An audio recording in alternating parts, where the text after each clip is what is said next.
Hello my dear friends, welcome to my study channel. दोस्तों, स्वागत है आपका मेरे इस चैनल पे। जैसा कि आज आप देख रहे हैं कि बिहार बीपीएससी ट्री 4.0 के कुछ ऐसे एमसीक्यूज़ हैं जो अब तक के परीक्षा में आए हैं और संभावित है। देखिए, आप अगर इस सीरीज़ को डेली देखते हैं तो आपके 100+ नंबर आने की पूर्ण गारंटी आपको हमारे संस्था की तरफ से ली जाती है। आपने अगर अभी तक हमारे चैनल को सब्सक्राइब नहीं किया है तो सबसे पहले आप हमारे चैनल को सब्सक्राइब करें। उसके बाद देखिए कि आप अपने में जांचिएगा कि हम 25 क्वेश्चन का सेट लाए हैं। इस 25 क्वेश्चन में आपका कितना आता है ये आप हमको बताइएगा कि 25 में से आपका कितना आया है। अगर आपने अभी तक कोई तैयारी नहीं की है तो इस वीडियो को आप ज़रूर देखिए।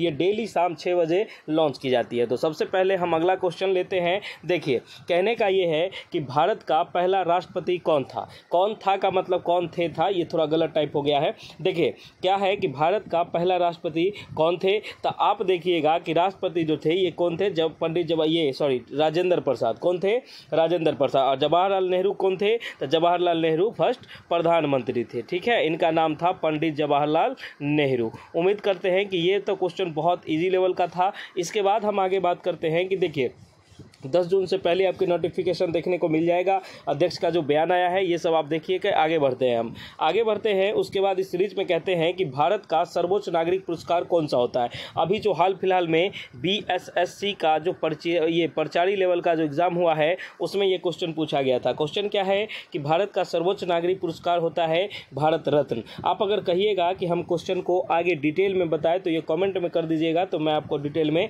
समझा दूंगा। उसके बाद अगला क्वेश्चन जो है आपका कि 1857 की क्रांति में को किस नाम से जाना जाता है। अब देखिए कि 1857 के क्रांति को किस नाम से जाना जाता है, ये बात आप बताइए। तो स्वतंत्रता संग्राम। अब देखिए कि आप लोग बहुत सारे फंस गए होंगे। ये आपको पता होगा कि इसका जो है सिपाही विद्रोह से ये किया गया है और सिपाही विद्रोह में इसका ऐसा बताया गया था। ठीक है, उम्मीद करते हैं कि ये चीज़ भी आपको मेरठ छावनी से ये शुरू हुई थी। इनके बारे में हम पूरा डिटेल वीडियो ले चुके हैं। आप अगर हमारे चैनल पर नहीं देखे हैं तो प्लीज़ इसको देखिएगा कि अभी तक आपने कितना सही किया है। अगला क्वेश्चन कहता है कि बिहार का उच्च न्यायालय कहाँ स्थित है। अब जो चौथा नंबर का क्वेश्चन है, बिहार का उच्च न्यायालय कहाँ स्थित है, तो ये उच्च न्यायालय को इंग्लिश में हम कहते हैं हाई कोर्ट। क्या कहते हैं, हाई कोर्ट। तो हाई कोर्ट कहाँ है, पटना में। अब आपको ये लगता होगा कि सर ये बहुत ईजी क्वेश्चन है। देखिए, आज का लेवल है फर्स्ट टाइम और देखिएगा कि धीरे धीरे हम इसको ऊपरी लेवल को और ले चलेंगे। लेकिन आप अगर जीरो से शुरुआत कीजिएगा तभी आगे जाइएगा, नहीं शुरुआत कीजिएगा तो नहीं आइएगा। ये सब क्वेश्चन पूछा जाता है। इसी समय तो बच्चे गड़बड़ा जाते हैं कि पटना है कि गया है, मुजफ्फरपुर है, ये सब कंफ्यूजन हो जाती है। अगला क्वेश्चन की बात हम करते हैं। अगला क्वेश्चन जो है आपका, ये क्वेश्चन क्या है कि भारत का राष्ट्रीय पक्षी कौन सा है। तो भारत का जो राष्ट्रीय पक्षी है ये कौन सा है, तो ये मोर है। उम्मीद करते हैं कि ये सब क्वेश्चन आपको समझ में आता है। तो इस सब को हम आगे जल्दी जल्दी लेके चलते हैं। उसके बाद देखिए कि आगे आ गया कि भारत के पहले प्रधानमंत्री कौन थे, तो डॉक्टर ये था पंडित जवाहरलाल नेहरू। डॉक्टर राजेंद्र प्रसाद ये कौन थे, तो ये राष्ट्रपति थे। ठीक है, ये आप समझ जाइएगा, ये कोई दिक्कत वाली बात नहीं है। अगला जो क्वेश्चन है, ये क्वेश्चन आपका क्या कहता है देख लीजिए। उससे पहले मैं आपको बता दूं कि आपको अगर हमारे सीरीज में नोट्स चाहिए तो आप 199 का पेमेंट करके ये नोट्स ले सकते हैं। बीपीएससी 3.4 और एस्टेट का भी नोट्स हमारे यहाँ मिलती है। अब देखिए कि बहुत सारे बच्चों के मन में डाउट होता है कि सर ये नोट्स कैसे मिलेगी। तो आप दिए गए नंबरों पर 199 का पेमेंट करके किसी एक पेपर का नोट्स आप ले सकते हैं। आप पेपर 1 लीजिए, पेपर 2 लीजिए, आपको जिस पे लेना है वो आप ले लीजिए। अगर दोनों चाहिए तो आपको 330 का पेमेंट करना। और ये जो नोट्स है ये बिहार ट्री को और एस्टेट दोनों का नोट्स है, दोनों का नोट्स मिलता है। आप अगर जिसका भी तैयारी कर रहे हो, आपको जिसका भी नोट चाहिए कि सर टीआरई 4 का दे दीजिए, एस्टेट का दे दीजिए। और एक बात मैं मेंशन कर देता हूँ, किसी भी सब्जेक्ट का नोट्स अवेलेबल है, किसी भी सब्जेक्ट का नोट्स अवेलेबल है, इसमें कहीं से कोई दिक्कत वाली बात नहीं है। तो चलिए अगला क्वेश्चन जो है उसको हम देखते हैं। इसी कड़ी में हम अगले क्वेश्चन को देखते हैं कि अगला क्वेश्चन है क्या। तो अगला क्वेश्चन जो आपका है कह रहा है भारत में कितने राज्य हैं। अब बहुत सारे बच्चों के मन में ये क्वेश्चन डाउट में आएगा कि सर 29 है कि 28 है कि 27 है, क्या है नहीं है, इसको देखना है।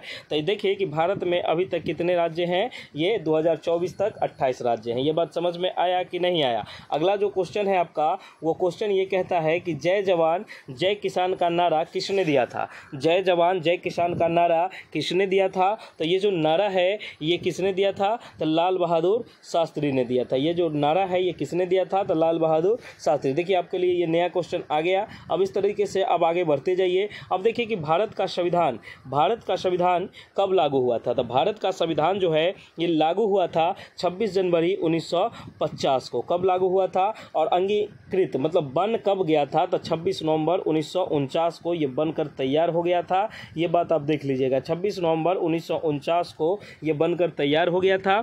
और इनका जो ये लॉन्च किया गया था ये 26 जनवरी 1950 को। ऐसा क्यों किया गया था? क्योंकि इसमें जो देखते थे आप कि जैसे स्वतंत्र भारत की मांग के लिए नहीं, जो पंडित सुभाष चंद्र बोस ने जो झंडा फहराया था उसी में झंडा ये फहराया गया था। इसीलिए आपको ये बार बार झंडा नहीं फहराना पड़े, इसलिए ऐसा किया गया था कि देश में कितना बार झंडा फहराएगा इसी सबको सोच के ध्यान में रख के किया गया था। इसका हम डिटेल बता चुके हैं, वो आप देख लीजिएगा। आगे देखिए कि 10वां क्वेश्चन क्या कहता है कि बिहार के चंपारण सत्याग्रह किस वर्ष हुआ है?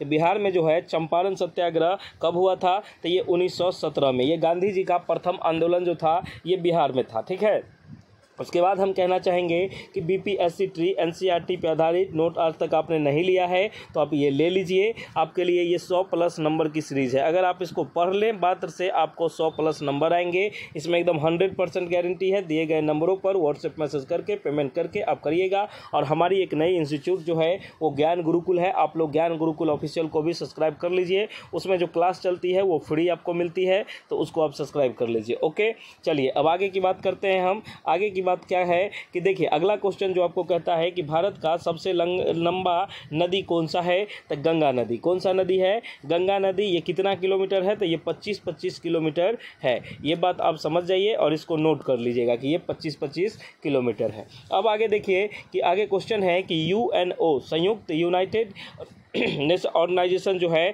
ये देखिए संयुक्त राष्ट्र संघ क्या है कि स्थापना कब की गई थी? तो इसका जो आंसर होगा आपको 1945 में की गई थी। कब की गई थी? 1945 में। अभी तक आप लोग अपना स्कोर देखिएगा कि लास्ट में कितना आता है। कमेंट में ज़रूर कमेंट कीजिएगा कि सर कितना आया है। ठीक है, और अगला क्वेश्चन जो हम बात करते हैं अगला है कि बीपीएससी नोट्स आपको चाहिए तो आप दिए गए नंबरों पर व्हाट्सएप मैसेज करके ये नोट्स को ले सकते हैं। आप स्क्रीनशॉट ले लीजिए, क्लास के बाद आप नोट्स ले लीजिएगा। ओके, आगे जो करते हैं वो देख लीजिए। अगला क्वेश्चन क्या कहता है कि भारतीय संविधान में कुल कितने मौलिक अधिकार है? अब देखिए ये सब क्वेश्चन बहुत सारा पूछता है। तो भारत के संविधान में मौलिक अधिकारों की संख्या कितनी है? तो 6 है। इस बात को आप समझिएगा। ठीक है, उसके बाद आपसे पूछा जाएगा, देखिए अगला क्वेश्चन जो है ये क्वेश्चन क्या कहता है कि देखिए लोकसभा के वर्तमान अध्यक्ष 2024 की ये बात हो रही है, कौन है? तो ओम बिरला जी हैं। ठीक है, ये ओम बिरला जी हैं। अगला क्वेश्चन जो आपको कहता है क्या कहता है उसको थोड़ा सा ध्यान दीजिएगा कि अगला क्वेश्चन क्या कहता है उसको थोड़ा सा पढ़िए। अगला क्वेश्चन कहता है काकोरी कांड। काकोरी कांड में जो ट्रेन का लूट हुआ था वही है काकोरी कांड। ये कब हुआ था? तो 1925 को हुआ था। हम ऑनलाइन जो क्लास लेते हैं उसमें हम सारा ये सब पढ़ा चुके हैं, तो इसलिए हम ज़्यादा डिटेल इसको आपको अभी नहीं बता रहे हैं। अगर आप चाहते हैं कि सर डिटेल करवाइए तो हम डिटेल भी करवाएंगे। आप कमेंट में लिख दीजिएगा कि सर कैसे क्या करना है, वो बात हम आपको समझा देंगे। आपने अभी तो नोट्स नहीं लिया है तो आप नोट्स ले लीजिए। चलिए अगला क्वेश्चन की बात करते हैं हम। अगला क्वेश्चन क्या कहता है कि भारत का राष्ट्रीय खेल क्या है? तो भारत का राष्ट्रीय खेल जो है ये हॉकी है। क्या है? हॉकी है। अगला क्वेश्चन आगे बात करते हैं कि किस अधिनियम के तहत भारत में पहली बार निर्वाचन हुआ था? अब हमको ये बताइए कि भारत में जो पहली बार निर्वाचन हुआ था ये 1919 अधिनियम के थ्रू हुआ था। ठीक है, ये बात आप समझ गए। अगला क्वेश्चन क्या है? अगला क्वेश्चन कहता है कि विश्व जल दिवस कब मनाया जाता है? अगला क्वेश्चन जो कहता है आपको कि विश्व जल दिवस कब मनाया जाता है, तो विश्व जल दिवस 22 मार्च को मनाया जाता है। ठीक है, विश्व जल दिवस कब मनाया जाता है? तो 22 मार्च को मनाया जाता है। अगला क्वेश्चन आपका क्या है? अगला क्वेश्चन जो आपका है वो देख लीजिए कि बिहार में जो हो, बिहार में पंचायती राज व्यवस्था, ठीक है, पंचायती राज व्यवस्था बनाने की निचली इकाई कौन सी होती है? तो पंचायती राज व्यवस्था बनाने के लिए सबसे निचली इकाई होती है ग्राम पंचायत। क्या होता है? ग्राम पंचायत। ठीक है, अगला क्वेश्चन क्या कहता है उसको देखिए। अगला क्वेश्चन है कि राष्ट्रीय विज्ञान दिवस कब मनाया जाता है? देखिए राष्ट्रीय विज्ञान दिवस जो है ये कब मनाया जाता है? तो बहुत सारे बच्चे बोलते होंगे 5 जून, नहीं, लेकिन इसका आंसर क्या है? 28 फरवरी को राष्ट्रीय विज्ञान दिवस मनाया जाता है। पर्यावरण दिवस मनाया जाता है 5 जून को। चलिए आगे की क्वेश्चन में हम बात करते हैं, ये देख लीजिए। अगला है कि आपने अगर बीपीएससी 4.0 की तैयारी कर रखा है तो आप हमारे दिए गए नोट्स को ले लीजिए और बार बार जो आपका नहीं निकलता है, इस बार आपका प्रोसेस पूरा क्लियर हो जाएगा और 100% सिलेक्शन के साथ हमारी चैनल जो है आपके साथ मिलेगी और मीटअप करेगी। चलिए आगे, बहुत बहुत धन्यवाद। आगे क्वेश्चन जो है उसको देखते हैं कि भारत का लाल ग्रह के नाम से कौन जाना जाता है, कौन सा ग्रह लाल ग्रह के नाम से जाना जाता है? तो मंगल ग्रह को हम क्या कहते हैं? लाल ग्रह। अगला जो होता है, अगला क्वेश्चन क्या कहता है उसको देखिए। अगला क्वेश्चन कहता है कि भारत का पहला उपग्रह कौन सा है? तो भारत का जो पहला उपग्रह था वो आर्यभट्ट था। कौन था? आर्यभट्ट था। इस बात को आप याद रखिएगा। अगला क्वेश्चन क्या है? भारत में पहली बार जनगणना कब हुई थी? तो भारत में जो है पहली बार जनगणना 1871 में हुई थी। इस समय वाइसराय कौन थे, ये आप हमको कमेंट सेक्शन में बता दीजिएगा। अगर आप पढ़े हैं तो, और नहीं पढ़े हैं तो फिर हम आपको समझाएंगे, लेकिन आप पढ़े हैं तो बता दीजिएगा, हम अगली क्लास में सबको डिटेल देखेंगे। अगला क्वेश्चन क्या कहता है कि सत्यमेव जयते कहाँ से लिया गया है? सत्यमेव जयते जो है ये उपनिषद से लिया गया है। कहाँ से लिया गया है? उपनिषद से लिया गया है। एक लास्ट क्वेश्चन है कि बिहार की राजधानी क्या है? तो बिहार की राजधानी पटना है। आप लोग को उम्मीद करते हैं कि ये सारे क्वेश्चन का जवाब आप दिए होंगे। उम्मीद हम ये करते हैं कि आपका रिजल्ट जो है 25 में 25 आया होगा। अगर किन्हीं बच्चों का कुछ गड़बड़ा गया है तो आप लोग देख लीजिएगा, उसको ठीक कर लीजिएगा।